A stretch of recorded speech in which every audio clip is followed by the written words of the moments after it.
Atheist എന്ന് പറഞ്ഞാലും അവരും ശരിക്കും സ്പിരിച്വലാണ്. ഞാൻ കണ്ടിട്ടുള്ള ഏറ്റവും വലിയ എത്തിസ്റ്റ് ആയിട്ടുള്ള ആൾക്കാർ പോലും പിന്നീട് വളരെ വലിയൊരു വിശ്വാസിയായി മാറിയ ഒരു MT വാസുദേവൻ നായരൊക്കെ അതിന് എക്സാമ്പിൾ അല്ലേ.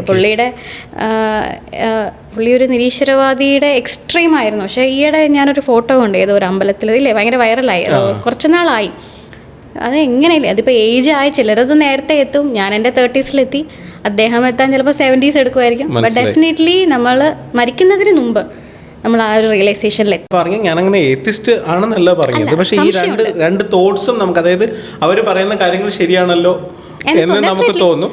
പക്ഷേ ഈ പറഞ്ഞ ഒരു സൈഡിൽ നമുക്ക് എന്താ പറയുക, നമ്മളെ ലൈഫ് മുന്നോട്ട് പോകണമെങ്കിൽ നമുക്കൊരു പ്രതീക്ഷകൾ, ഹോപ്പ്, നമുക്ക് എന്തെങ്കിലും വേണമല്ലോ, പ്രാർത്ഥിക്കാൻ ഒരു സംഭവം. അല്ല നമുക്ക് ഒരിക്കലും ലൈഫ് ഫ്രണ്ടിലോട്ട് കൊണ്ടുപോകാൻ പറ്റും. എത്തിസ്റ്റ് എന്ന് പറഞ്ഞാലും അവരും ശരിക്കും സ്പിരിച്വലാണ്. കാരണം ഈ അമ്പലത്തിൽ പോയി ദൈവത്തിനെ വിളിക്കുന്നതല്ല സ്പിരിച്വാലിറ്റി. ഇപ്പം അയാളുടെ കർമ്മങ്ങളിൽ അയാൾ പെർഫെക്റ്റ് ആണെങ്കിൽ ഹീ സ്പിരിച്വൽ. അതിന് ദൈവത്തെ വിളിക്കണമെന്നില്ല. ഇഫ് ഹീ ഈസ് പെർഫെക്റ്റ്, അയാളുടെ കാര്യം നോക്കുന്നുണ്ട്, അയാൾ മറ്റൊരാളെ വേദനിപ്പിക്കുന്നില്ല, ഒരു കുഞ്ഞു ഉറുമ്പിനെ പോലും വേദനിപ്പിക്കുന്നില്ലെങ്കിൽ ഹീ സ്പിരിച്വൽ. അതിന് ദൈവവിശ്വാസം വേണമെന്നില്ല.